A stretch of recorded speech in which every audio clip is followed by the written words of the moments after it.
우리가 이제 성경 인물 중에 이렇게 많은 분들이 주목하는 인물 가운데 요셉이라고 하는 인물이 있습니다. 이 요셉은 가계도가 복잡하죠. 집안 사정이 복잡합니다. 야곱에게 아버지 야곱에게 와이프가 넷이나 있어요.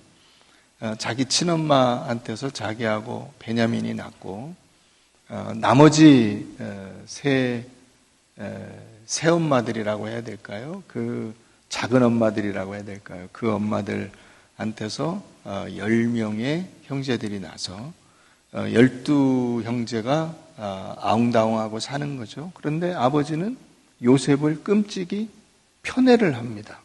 요셉만 좋아하고 요셉에게 좋은 거 다 해주고, 그러니까 형들의 미움을 사서 결국 노예로 팔려가게 됩니다. 아버지한테는 죽었다고 거짓말을 하고 노예로 팔아버립니다.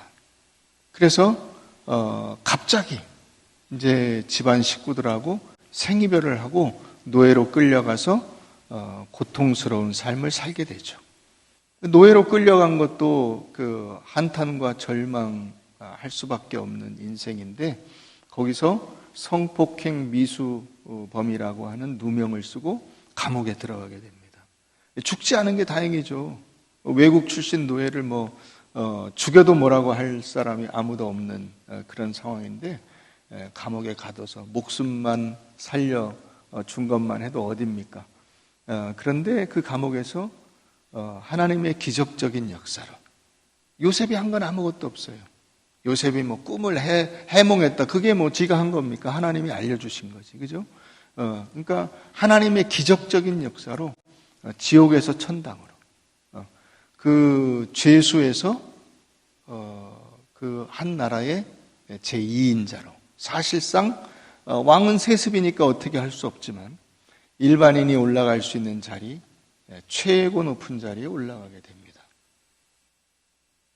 그래서 이제 이 요셉이 그렇게 올라간 것은 과제가 있는 거죠. 숙제를 해야 돼요. 7년간 풍년이 들었을 때 그 곡식을 비축해서 그 후에 7년 흉년이 들 때 흉년에 그것을 잘 조절해가지고 이제 그 가뭄을 극복해내야 됩니다. 그 일을 하고 있는 중에 이제 형제를 만나게 되죠. 자기를 노예로 팔아버린 그 형제들을 만나게 됩니다.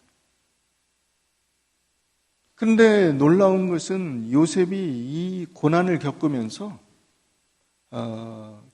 이를테면 영안이 열렸어요. 하나님이 나를 통해서 뭘 하시는가 하는 것을 요셉이 고난 속에서 깨닫게 된 겁니다. 그 내용은 바이블 라이프 3월 5일자에 나와 있습니다. 그래서 이 시편 105편 말씀을 나누면서 이제 여러분들이 그건 나중에 보세요. 그래서 요셉이 이 형제들과 만났을 때 한 말이 창세기 45장에 나옵니다. 창세기 45장을 한번 가서 보시죠.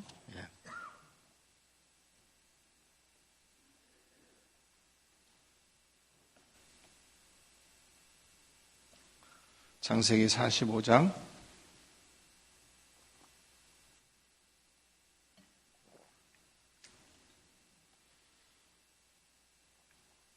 4절부터 보십시다. 요셉이 형들에게 이르되 내게로 가까이 오소서. 그들이 가까이 가니 이르되 나는 당신들의 아우 요셉이니 당신들이 애굽의 판자라. 당신들이 나를 이곳에 팔았다고 해서 근심하지 마소서. 한탄하지 마소서. 하나님이 생명을 구원하시려고 나를 당신들보다 먼저 보내셨나이다. 이 땅에 2년 동안 흉년이 들었으나 아직 5년은 밭가리도 못하고 추수도 못할지라. 하나님이 큰 구원으로 당신들의 생명을 보존하고 당신들의 후손을 당신에게 두시려고 나를 당신들보다 먼저 보내셨나니 그런즉 나를 이리로 보내니는 당신들이 아니요 누구다? 하나님이시다. 하나님이 나를 바로에게 아버지로 삼으시고 그 온 집의 주로 삼으시며 애굽 온 땅의 통치자로 삼으셨나이다. 이렇게 고백을 합니다. 자, 그러고 이제 그 야곱을 비롯한 형제들이 다 애굽으로 이민을 오게 돼요. 이민을 와서 살던 중에 아버지가 죽습니다. 아버지가 덜컥 돌아가시니까 누가 그 상황에서 제일 겁나겠습니까? 형제들이 겁나죠. 형제들이 겁납니다. 왜? 이제 아버지가 방패막이었는데 아버지가 돌아가셨으니까 요셉이 옳다 잘됐다 니들 나를 애굽의 종으로 팔았어 내가 가만 안 둔다 그러면 큰일 나잖아요. 그래서 두려움에 떨죠. 50장 가보세요. 50장 18절 창세기 50장 18절 그의 형들이 또 친히 와서 요셉의 앞에 엎드려 이르되 우리는 당신의 종들이니이다. 요셉이 그들에게 이르되 두려워 마소서 내가 하나님을 대신하리이까 당신들은 나를 해하려 하였으나 하나님은 그것을 어떻게 하사? 선으로 바꾸사. 형제들의 그 악감정과 그 미움과 분노를 뭘로 바꾸셨어요? 선으로 바꾸셔서 오늘과 같이 단지 그 선을 바꿔서 형제들을 용서하는 그 정도가 아니라 온 세상 모든 사람들을 살려내고 그들을 하나님의 그 은혜 가운데 살게 하는 이 일로 나를 쓰셨다. 이 일로 많은 백성의 생명을 구원하게 하려 하셨나니 당신들은 두려워하지 마소서 내가 당신들과 당신들의 자녀를 기르리이다 하고 그들을 간곡한 말로 위로하였더라. 여러분 이 사건이 오늘 우리가 읽은 이 본문의 내용입니다. 사실 이 이사야 11장은 이사야 7장에 나오는 임마누엘의 예언으로부터 이제 지금 연장되고 있는 거예요. 하나님께서 아하스 왕에게 아하스 왕이 그 아람과 이스라엘의 북이스라엘의 침략과 위협에 겁을 내서 어찌할 바를 모르고 있을 때 하나님이 야 걱정하지 마라. 그 나라들은 얼마 안 있으면 망한다. 네가 만약에 의심스러우면 내가 증거를 보여주겠다. 임마누엘이라고 하는 이 한 아기가 태어나면 그 아이의 이름을 임마누엘이라고 할 건데 그 아기가 태어나서 이제 선악을 분간할 줄 아는 정도의 나이, 한 12살 정도 될 때쯤, 그러니까 한 12년, 13년, 14년 이 정도의 시간이 지나면 그 아람과 북이스라엘은 망하게 되는 것을 네가 보게 될 것이다. 자, 그래서 그 아이가 9장에는 어떻게 되죠? 9장에 태어났죠. 9장에 한 아기가 우리에게 낳다 나오죠. 그래서 현실화되는 거예요. 하나님의 예언과 약속이 현실화되는 거예요.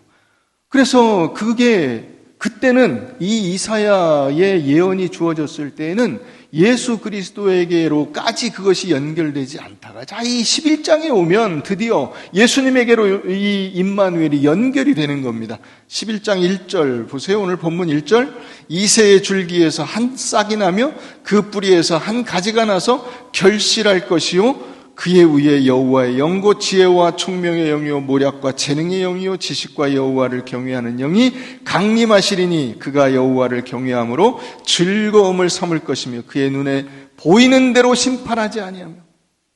지금 이스라엘 백성들에게는 어떤 예언이 주어져 있습니까? 너희 심판받는다. 너희 나라는 망할 것이다. 너희는 다 흩어져서 포로로 잡혀가게 될 것이다. 너희는 이제 끝장이다. 이렇게 예언이 주어지는데 3절에 뭐라고 돼 있어요? 너희가 심판받는 그걸로 끝나지 않는다. 그의 귀에 들리는 대로 판단하지 아니하며 하나님께서 너희를 너그럽게 용서해 주실 것이고 그렇게 하나님의 놀라운 그 심판의 그 예언이 무엇으로 끝나게 됩니까? 구원의 완성으로 끝나게 됩니다. 이게 하나님께서 이사야를 통해서 그 백성들에게 주시는 예언의 말씀이에요. 그러니까 이스라엘 백성들에게 내려진 심판은 그들에게 죄에 대하여 벌을 내리고 그들을 죽이는 것으로 끝나지 않아요. 그게 심판의 목적이 아니에요. 이 심판의 목적은 하나님의 그 은혜와 사랑과 거룩하심을 완성하는 과정이에요.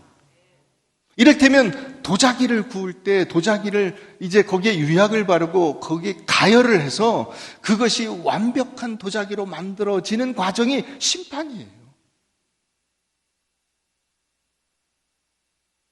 우리가 이사야를 읽을 때 이사야 속에서 계속 이 심판과 구원의 약속이 번갈아 나옵니다.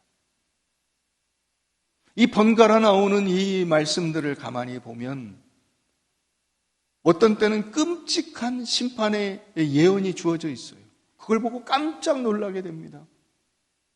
그런데 다시 곧이어서 그러나 너희는 구원받는다. 내가 너희를 불쌍히 여겨 멸하지 아니할 것이다. 그루터기와 같이 너희를 남겨놓을 것이다. 너희는 내 백성이다. 내가 너희를 끝까지 붙잡아 낼 것이다. 그래서 그 증표로 한 아기가 주어질 것이다. 걱정하지 마라. 염려하지 마라. 이 증거를 보거든 너희는 마음의 담력을 얻고 그 심판을 잘 견뎌내라. 그러니까 여러분, 심판을 선언하는 이 예언자의 이름이 무엇입니까? 이사야. 이사야의 이름의 뜻이 무엇이라고 했어요? 여호와는 구원이시다. 혹은 여호와가 구원하신다. 그 이름 자체가, 이 심판을 선언하는 자의 이 이름 자체가 하나님께서 결국 이스라엘 백성들에게 주실 것이 무엇인가를 나타내고 있는 거예요. 그것도 못 믿겠냐? 그러면 내가 두 아들을 줄 것인데 한 아이의 이름은 스알야숲이라고 지어라. 스알야숲의 이름은 뭐죠? 어떤 뜻이죠? 남은 자가 돌아오리라. 너희가 그 강대국에게 망해서 다 끌려갈 것인데 너희를 끌어간 그 강대국은 망하고 너희는 남아서 다시 여기로 돌아와. 나와 같이 놀라운 하나님의 그 나라의 백성으로 살아가게 되는 영광을 경험하게 될 것이다. 그러나 두 번째 아들이 주어지는데 그 두 번째 아들의 이름은 마할살렐 하스바스. 마할살렐 하스바스의 이름의 뜻은 무엇입니까? 침략이 임박했다. 저게 지금 그 심판이 예언된 그 적들이 도구로 쓰임받을 그 적들의 심판이 지금 침략이 임박했다. 얼마 안 있으면 너희가 전쟁을 치르고 패망해서 쫓겨가게 될 것이다. 그 아이가 태어나서 여러분 마할살렐 하스바스 이름이 되뇌어질 때마다 뭐가 임박한 거예요? 나라가 패망하는 것이 임박한 것입니다. 그럼에도 불구하고 어떤 아들이 있습니까? 스알야숲. 너희는 결국 남아서 다시 돌아온다. 걱정하지 마라. 담대해라. 이것이 그 약속으로 이스라엘 백성들에게 주어져 있는 것입니다. 우리는 이것을 전혀 이해를 못해요. 전혀. 그래서 늘 어떻게 우리가 스탠스를 정하냐면 자기 어떤 이 관점을 가지냐면 이분법적인 관점을 가져요. 나는 믿고 너는 안 믿었어. 나는 잘 믿고 너는 제대로 못 믿어.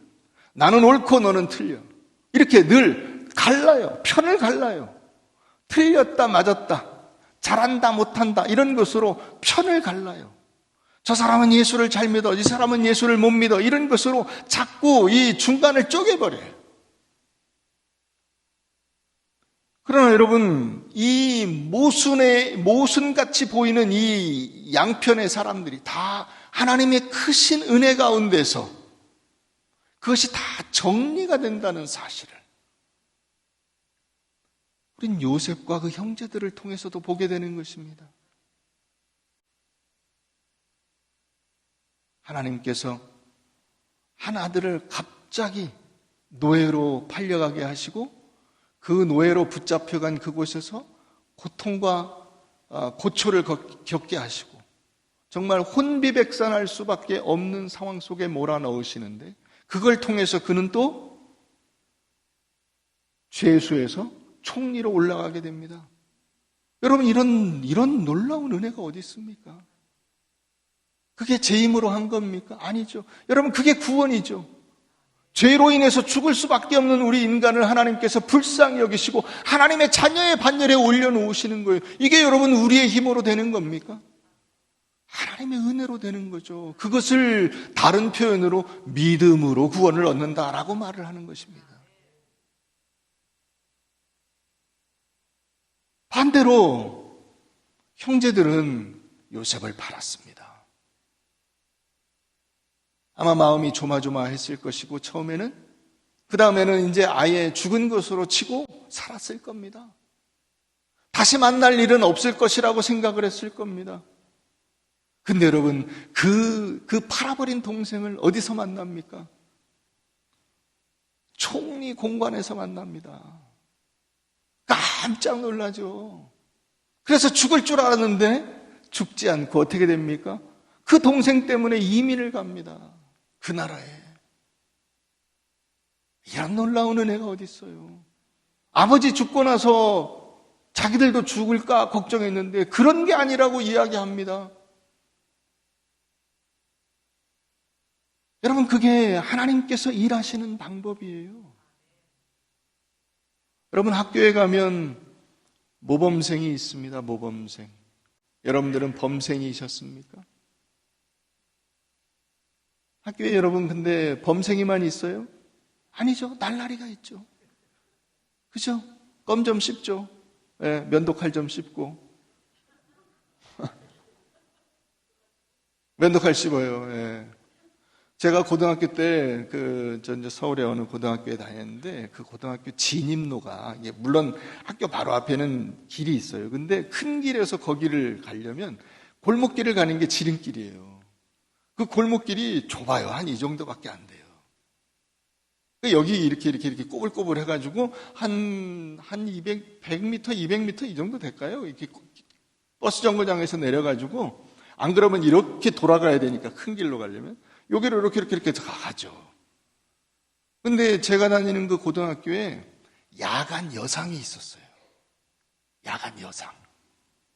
그 야간 여상에 무서운 이 언니들이 많습니다.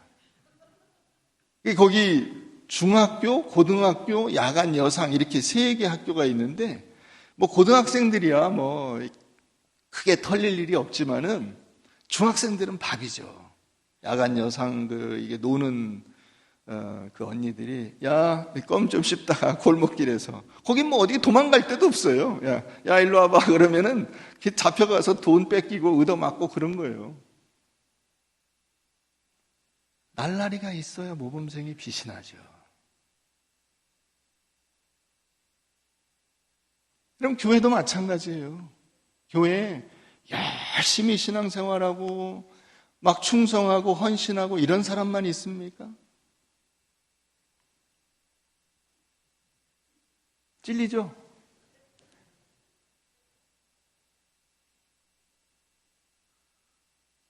그런 사람도 있어요. 그러나 그런 그 충성과 열심을 초월해서 하나님이 역사하세요. 또 반대로 그러면 교회에는 그런 열심 있고 충성스러운 성도와 반대로 늘 반대하고 마음이 꼬부라져 있고 무슨 메시지를 들어도 반발하고 반응이 없고 무감각하고 무기력하고 그런 성도들이 있어요. 그러나 그런 성도들에게 하나님께서 어떤 벌을 내리시거나 그들을 고통스럽게 하시는 것이 아니라 그보다 더 큰 방법으로 그것을 초월한 방법으로 하나님이 섭리하시고 역사하시고 그들을 이끌어서 하나님의 기쁘신 뜻을 만들어 가시는 거예요. 그게 하나님이 일하시는 방법이에요. 그러니까 내가 잘해도 잘한 것은 명예죠.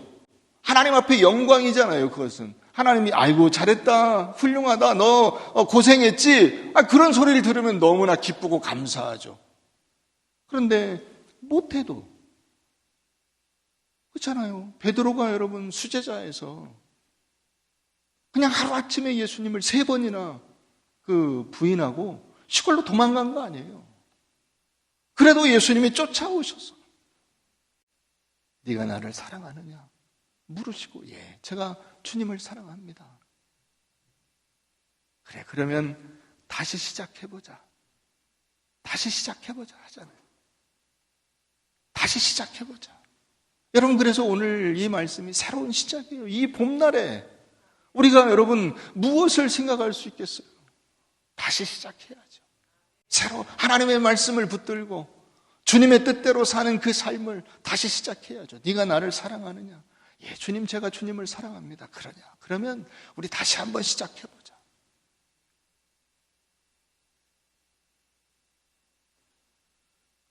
여러분, 그래서 오늘 6절의 말씀이 있는 거예요. 자, 6절 말씀 우리 같이 한번 보십시다. 그때의 이리가 어린 양과 함께 살며 표범이 어린 염소와 함께 누우며 송아지와 어린 사자와 살진 짐승이 함께 있어 어린아이에게 끌리며 암소와 곰이 함께 먹으며 그것들의 새끼가 함께 엎드리며 사자가 소처럼 풀을 먹을 것이며 젖 먹는 아이가 독사의 구멍에서 장난하며 젖된 어린아이가 독사의 굴에 손을 넣을 것이라. 내 거룩한 산 모든 곳에서 해됨도 없고 상함도 없을 것이니 이는 물이 바다를 덮음같이 여호와를 아는 지식이 세상에 충만할 것임이니라. 여러분, 하나님이 이상적인 사회를 선포하고 계십니다. 가해자도 피해자도 하나님 안에서 모두가 다 하나 되는 놀라운 이 이상적 사회, 이것을 하나님께서 약속하고 계시고 그렇게 될 것이라고 확신하게 우리에게 말씀해 주고 계십니다. 독사의 굴에 손을 넣고 어린 염소와 사자가 함께하는 완전히 이상적인 나라, 그런 나라가 우리에게 주어질 것이라는 겁니다. 이것은 미래에 대한 하나님의 약속이면서 동시에 여러분, 지금도 하나님은 이런 방법으로 일하고 계신다는 것을 우리에게 알려주고 계시는 것입니다. 이것이 단지 먼 미래에 예수님이 다시 오시는 그때 일어날 일로만 말씀하시는 것이 아니라 하나님은 늘 이런 방법으로 우리를 움직여 가시고 우리를 그 하나님께서 사용하시고 그런 것을 깨닫게 하시는 것입니다. 요셉이 그걸 깨달은 거예요. 고난을 통해서, 고통 속에서 이게 뭔가 정신이 없고 혼비백산해서 어떻게 인생을 사는지도 모르게 살았지만은 돌아보니까 이건 하나님의 놀라운 섭리였구나 하는 것을 무릎을 치며 깨닫게 된 거예요.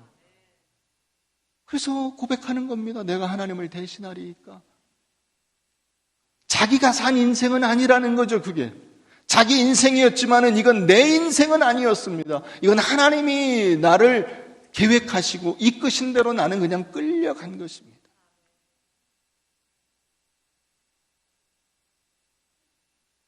여러분, 사나운 짐승들이 순한 짐승과 친구가 되고 어린아이가 독사들과 장난을 치는 이런 평화로운 나라가 과연 가능하겠는가?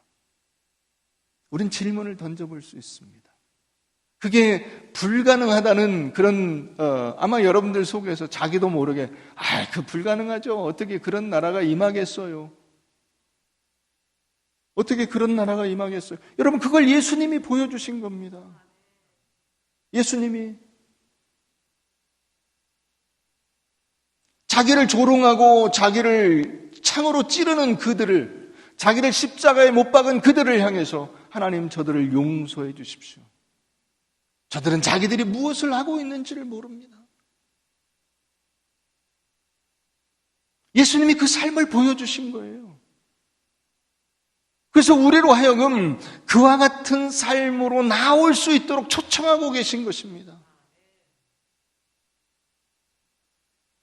이 새로운 하나님의 나라가 우리에게 너무 이상적이고 너무 이상적이라서 불가능으로 보이는 이유가 무엇입니까? 우리가 너무나도 세상적인 원리와 방법과 습관에 익숙해져 있기 때문입니다. 막 사는 것에 익숙해져 있어요. 내 기분대로 해라. 너 원하는 대로 하라. 너 하고 싶은 대로 해라. 화가 나면 막 죽여버려라. 기어코 올라가서 꼭대기에 올라가거든 네 밑에 있는 놈들은 다 밟아버려라.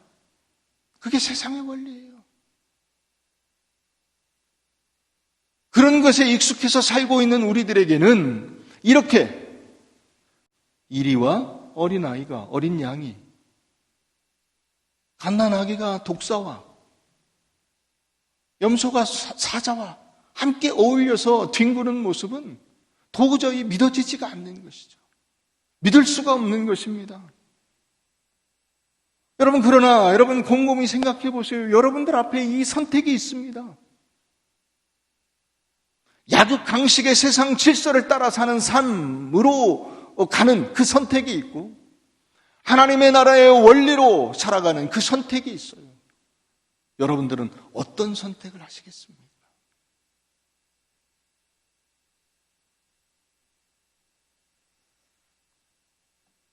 많은 사람들이, 아니 거의 모든 사람들이 태어나서 살아가면서 자기도 모르게 이 선택을 합니다. 장남으로 태어나면 넌 장남이야. 장녀로 태어나면 넌 장녀야. 그 얘기를 들으면서 자기도 모르게 선택을 하게 돼요. 넌 자녀야, 넌 막내야. 자기도 모르게 그 선택을 합니다. 그러나 여러분, 장남의 선택이 다 똑같지는 않습니다. 어떤 장남은 권위적이고요, 어떤 장남은 굉장히 너그럽습니다. 장남의 역할이 무엇인가에 대해서 고민을 합니다. 여러분, 살아보면 그런 게 있어요. 집안의 분위기가 이 장남에 의해서 완전히 달라집니다.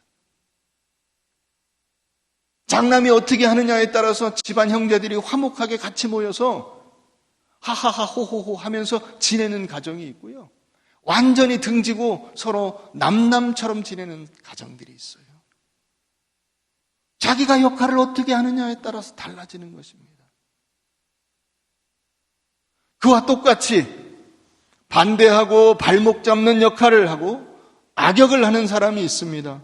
선한 역할을 하고 남을 배려하고 격려하는 역할을 하는 사람이 있습니다. 다르죠. 오늘 본문의 말씀으로 바꿔볼까요? 어떤 사람은 이리의 역할, 표범의 역할, 사자의 역할, 독사의 역할을 하고, 어떤 사람은 어린 양의 역할, 어린 염소의 역할, 짐승의 새끼 역할, 송아지의 역할, 어린 아기의 역할, 젖먹는 아기의 역할을 합니다. 하나님의 나라에서 하나님께서 이 모든 그 존재들을 다 총체적으로 사용하셔서 하나님의 놀라우신 그 은혜의 원리를 이루어 가시는데, 그 속에서 여러분들이 어떤 역할을 할 것이냐, 저는 여러분들에게 이 시간 담대히 말씀드리고 싶어요. 독사는 하지 마세요. 사자는 하지 마세요. 표범은 하지 마세요. 똑같이 하나님의 나라에서 살고 우리가 하나님 안에서 그 모든 것이 다 어우러져서 마지막에는 하나님께 영광 돌리는 역할로 가겠지만은, 그 안에서 여러분들은 행여라도 남을 끄집어 내리는 역할, 집어 삼키는 역할, 무는 역할, 반대하는 역할, 불순종하는 역할, 그 역할로 쓰임받지 마세요. 왜 그 길로 가려고 하세요? 세상은 그런 게 잘한다고 하죠. 반대하면 똑똑한 줄 알아요.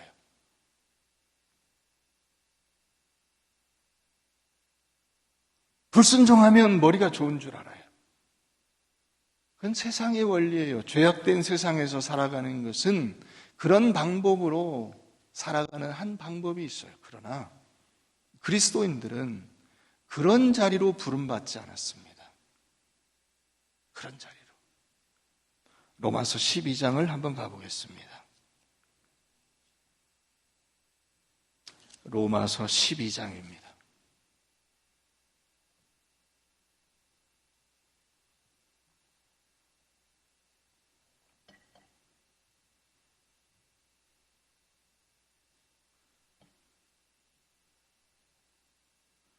로마서 12장 14절, 너희를 박해하는 자를 축복하라. 축복하고 저주하지 말라. 즐거워하는 자들과 함께 즐거워하고 우는 자들과 함께 울라. 서로 마음을 같이 하며 높은 데 마음을 두지 말고 도리어 낮은 데 처하며 스스로 지혜 있는 채 하지 말라. 아무에게도 악을 악으로 갚지 말고 모든 사람 앞에서 선한 일을 도모하라. 할 수 있거든 너희로서는 모든 사람과 더불어 화목하라. 내 사랑하는 자들아 너희가 친히 원수를 갚지 말고 하나님의 진노하심에 맡기라. 기록되었으되 원수 갚는 것이 내게 있으니 내가 갚으리라고 주께서 말씀하시니라. 내 원수가 줄이거든 먹이고 목마르거든 마시게 하라. 그리함으로 내가 숯불을 그 머리에 쌓아 놓으리라. 악에게 지지 말고 선으로 악을 이기라. 여러분, 우리가 어떤 부정적인 역할을 하면서 인생을 살 수 있습니다.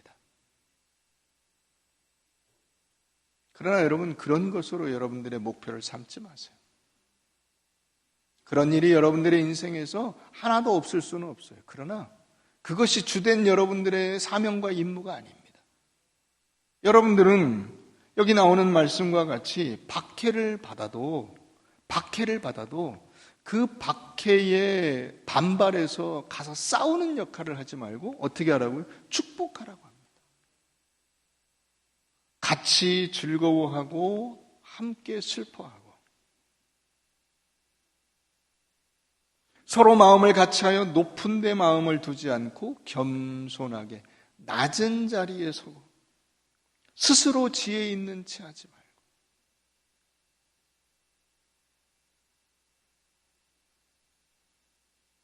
제가 옛날에 어떤 그 권사님이 제가 이제 목회하던 교회에 있었는데 이분은 아주 그게 입에 뱄어요. 내가 30년간 신앙생활을 했는데 내가 입에 뱄어요. 항시 이렇게 어떤 문장을 이렇게 말하면 거기에 내가 30년간 신앙생활을 했는데 내가 꼭 어딘가에 들어있어요. 그런데 이분이 좀 지위가 있는 분이었는데 그 후배들은 꼼짝을 못하죠. 계급 자체로 꼼짝을 못하는 데에다가 내가 30년간 신앙생활을 했는데 막 이러니까 꼼짝을 못해요.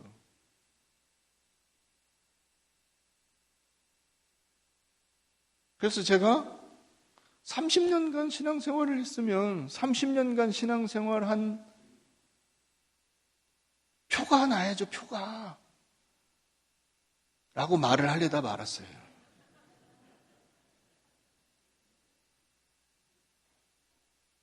말을 하면 싸울 것 같아서 차라리 말을 하지 말아야지, 그죠? 여기까지 나왔는데 제가 안 했어요.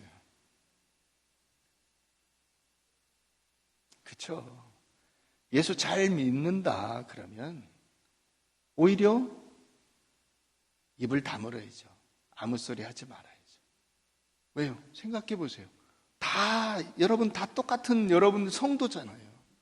다른 분이 뭘 했어요. 그러면 여러분들이 어떤 역할을 해줘야 돼요? 아이고 수고하셨네요. 잘하셨네요. 고생하셨네요. 이걸 해야죠. 똑바로 하란 말이야. 왜 이거밖에 못해? 그러면 바보죠. 왜요?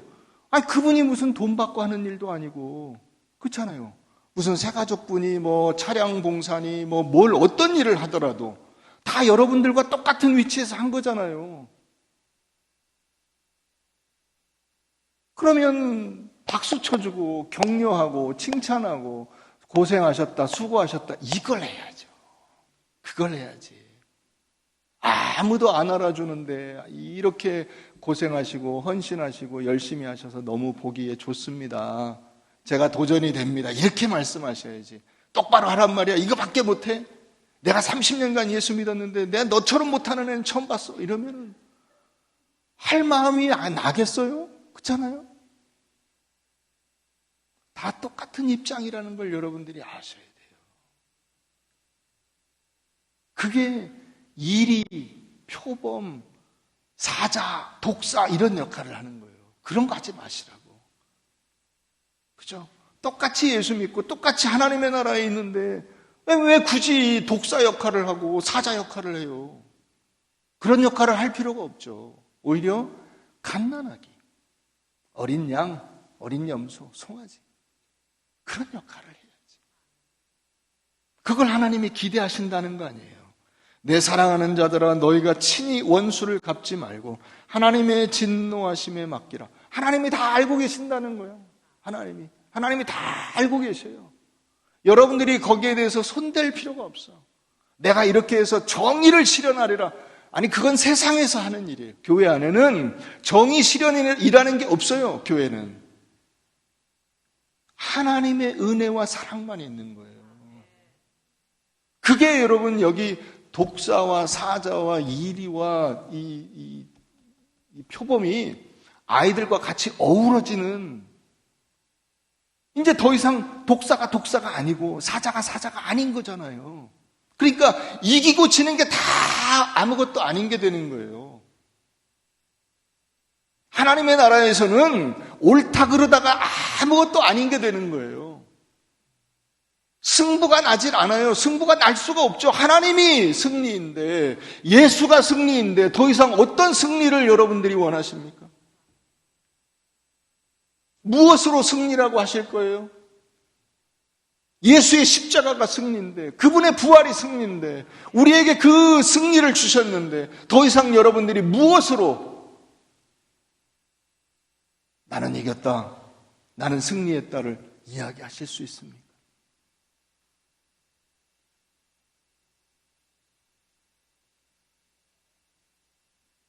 우린 오히려 그런 상황에서 묵묵히 예수의 십자가의 길을 가야죠. 예수님이 할 말이 많으셨지만 아무 말씀도 하지 않으시고 십자가에 달려 죽으시죠. 그걸 우리에게 요구하시는 겁니다. 세상에서 지위가 있고 권세가 있고, 그래서 많은 분들이 지금까지도 나라와 민족을 위해서, 정치 지도자들을 위해서 많이 기도합니다. 여러분, 저는 여러분들에게 그런 말씀을 드려요. 그런 기도 하지 마세요. 다 쓸데없는 기도예요. 다 의미가 없어요. 왜냐하면 그건 여러분들의 인생과 직접적인 관련이 없어요. 내가 기도 안 하면 나라가 망한다고요? 하나님이 망하게 하시려면 암만 기도해도 망하고요. 하나님이 평안하게 내버려 두시려면 암만 기도 안 해도 나라는 망하지 않습니다. 하나님의 뜻에 달려 있어요. 나는 뭘 해야 되냐면 그 속에서 하나님의 백성으로서 내 삶을 살아야 돼요. 내 삶. 여러분, 예수 그리스도께서 갈릴리 저 시골에 그 당시 이스라엘로 치면요, 저 어디 막 전라도 경상도 저 어디 산골짜기 이런데, 알아주지 않는데 그런 데 출신이에요. 거기 목수 출신입니다. 근데 그분이 온 세상 모든 사람의 죄를 지고 십자가에 달려 죽으셨어요. 그렇다면 여러분들은 그 당시에 예수보다 훨씬 더 나은 위치에 있어요. 대통령, 국회의원, 정치지도자 이런 사람들이 문제가 아니라 여러분들이 그 역할을 할 수가 있다고요. 예수와 같은 그 역할을, 그 당시 예수가 지신 그 십자가를 지는 그 일을 여러분들은 여러분들의 삶의 자리에서 얼마든지 할 수가 있어요. 나라와 민족, 세계 평화, 지진 이런 거에 여러분 신경 쓰지 마시고 여러분들의 집이나 잘 챙기세요. 여러분들 자신이나 잘 챙기세요. 하나님의 말씀으로 든든하게 세워가세요. 제가 올해 이 표어를 정하고 한 2달 지나고 나서 제가 굉장히 후회스러운 생각이 들었어요. 이걸로 표어를 정하지 말고 다른 걸로 정할 걸. 나나 잘하자. 남 쳐다보지 말고 나나 열심히 하자. 나나 말씀대로 살자. 나나 똑바로 예수 믿자. 그죠? 내가 십자가를 지려는 마음이 없는데 무슨 기쁨, 은혜, 사랑 이런 얘기를 백날 해봤자 뭐합니까? 다 남한테 하는 소리잖아요. 너 사랑해라, 너 은혜로 살아라 이런 거잖아요. 내가 은혜로 살아야죠. 내가 사랑해야죠. 내가 순종해야죠. 내가 겸손해야죠. 하나님의 말씀대로 살아야죠. 그래서 여러분들 옆에 여러분들의 남편이 독사라도 여러분들이 어린 양같이, 갓난아기같이 그 안에서 서로 어울려서 하나님 나라의 그 평화를 만들어 가야죠. 가정이, 교회가, 여러분들이 사는 그 곳이 하나님의 나라의 이 놀라운 그 평화의 원리로 편하게 해야죠.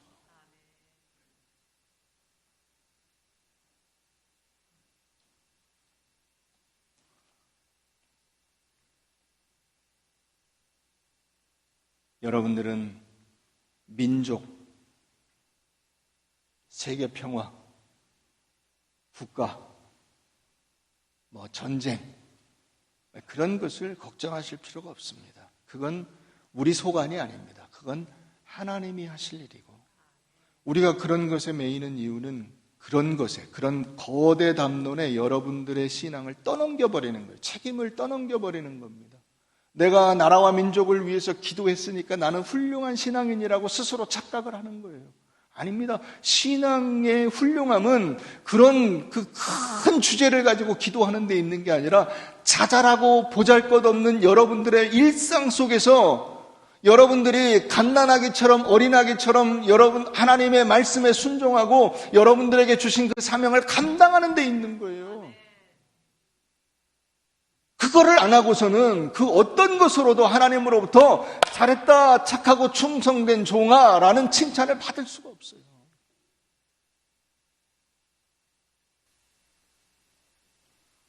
여러분들의 신앙의 삶을 신실하게 살아내시고 2000년 전에 예수님이 여러분 그런 삶을 사신 것처럼 오늘 우리는 2000년의 신앙의 유산을 우리가 받았잖아요. 2000년 동안에. 여러분들은 오늘 여러분들의 삶의 자리에서 묵묵히 십자가 지시고 고난과 역경에도 불구하고 하나님의 자녀로 살아가는 그 일을 여러분들의 가정과 또 이 교회에서, 직장에서 잘 감당하여 나가시기를 주의 이름으로 축원합니다.